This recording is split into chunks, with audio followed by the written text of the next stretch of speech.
Well, continuing from Obama Shall Lead You Part 2, talking about the prophecy of fall of white America.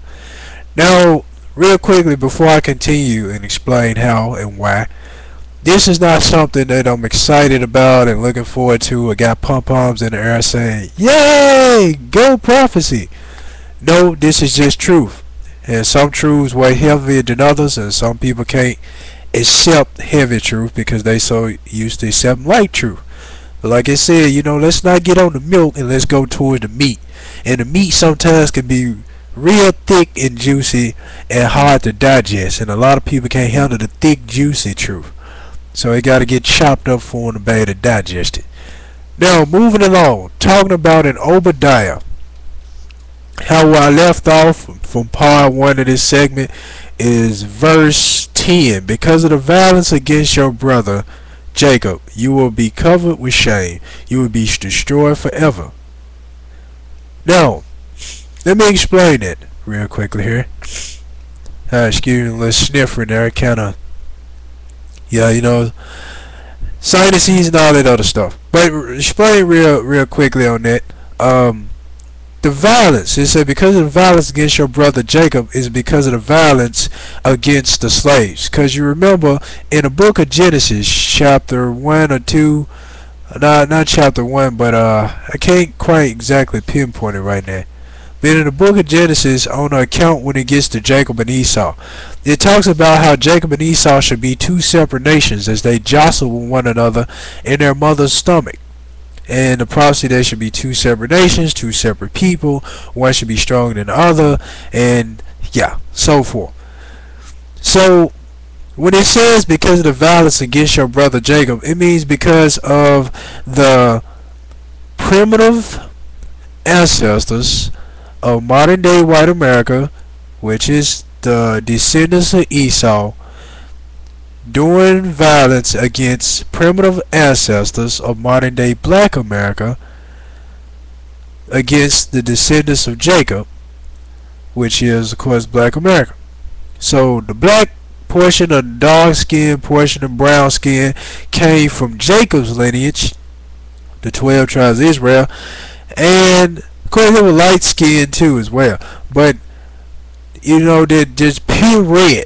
The pure red, like skin pigmentation. Of course, they're descended from Esau. So Esau doing violence, or Esau's descendants doing violence to Jacob's descendants, which was, of course, the killing, the raping, and so forth. Now, in Isaiah 18, 19, and 20, as I think I broke it down on one of the segments, talks about the prophecy as far as the Israelites, the Egyptians, and so forth being handed over into slavery. And it talks about that in Isaiah 45, I believe, verse 8, somewhere verse 7, somewhere around that range, where it says, I was angry with my people and I handed them over to you. So it was prophecy that the Jews, the Israelites, and the Egyptians came from the brown-skinned background. Brown skin and dark skin. They was not light skin and they was not red.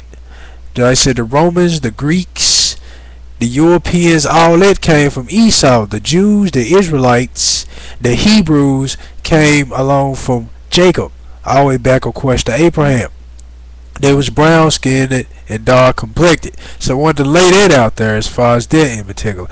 But like I said, going back in Obadiah, like I said, talking about Esau, how it says the prophecy there where Heavenly Father was highly opposed to the raping that was going on of women.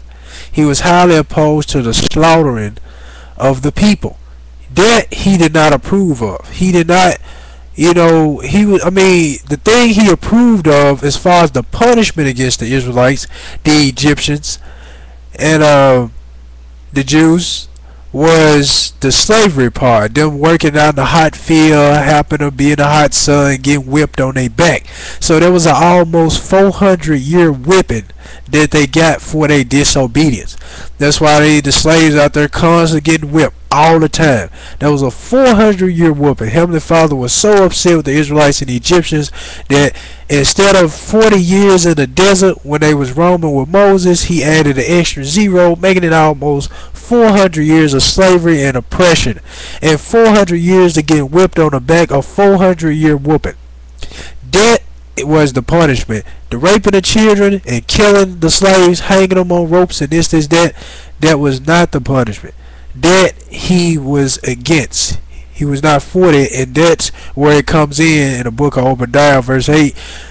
Not verse 8, but verse 10 or 11, as I just closed it, kind of lost it, talking about because of the violence against your brother Jacob. And not because of the violence, but because of the pride. And this is talking about, in specifically, white America that has pride, and as it talks about in the beginning of Obadiah about the pride and building houses and tall buildings, having high skyscraper offices, you know, like sitting on top of the world, building houses up in mountains, you know, like sitting on top, you know, that mentality right there. And the saying this all is to say is Obama is going to carry that out. Obama is playing politics amongst, okay, shh.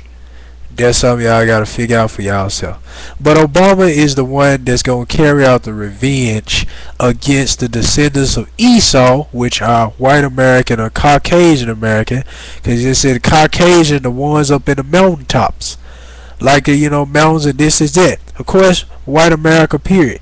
It said Edom red, and as you also read in the book of Obadiah, which I say is only one page, it's not that long, so take time out to read that. It talks about how the mountains of Esau, where Esau's family or descendants was mountain people, so the Caucasian right there and Edom right there, all from Esau. And it talks about the fall of white America because of the violence against Jacob, the violence against black America, the hanging, the burning them alive, the raping women.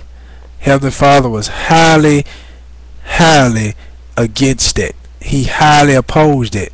The punishment was for them to be in the cotton fields, getting whipped for hours, getting whipped all the time, and them possibly passing away, exhausted and passing away because they couldn't take it. The lack of food, when they weren't hardly getting the top choice foods like they wanted, that was part of the punishment. Them out there passing away from dehydration, and you know, all that was part of the punishment. That's what happened in the desert with Moses. The Israelites had a shortage of food. They was passing away from dehydration and starvation, where the same thing was happening to the slaves. He was doing basically a repeating of what happened in the desert with Moses, but he extended it a lot longer. But this time they getting whipped. This time they robbed of their freedom. So that's what happened over the country. And if you read also, it says Esau was a countryman, one who loved an open field. So basically, as a punishment, Heavenly Father handed the Israelites and the Egyptians over and put them in the territory of Esau, their enemy. Remember, Jacob fled away from Esau, but this time Heavenly Father handed Jacob over to Esau. Not Jacob himself, but the descendants of Jacob. Just like what's going over right now in the Middle East. It's Isaac versus Ishmael. That's what's going on. Isaac versus Ishmael in the Middle East. That's the great battle over there. The Old Testament versus the New Testament in the Middle East. That's what's going on. The New Testament, Israel believing in Jesus. He already came down on the cross, the Messiah. The Old Testament is Iran. You know, only believing in the old, you know, the law of Moses and so forth. So, hopefully I covered all that, talking about dealing with Obama. Obama is indeed part of prophecy, and he indeed is going to carry out the judgment indeed, because that's where it comes to the possible assassination of Obama. And if you check out my other channels, I'm talking about that as well. And Obama will not pass away, because Heavenly Father will not let him pass away, and he will live, and that's when the judgment is going to come and vengeance against white America outside of the covenant of the atonement of Jesus Christ. So stay tuned. I got a whole lot more truth, a whole lot. That's why I got so many videos in my channel, because instead of giving me more and more truth to deliver to those who wish to hear, and that's part of the privilege of being one of his chosen messengers. So hope y'all enjoy each time, and peace be unto you and Christ for life.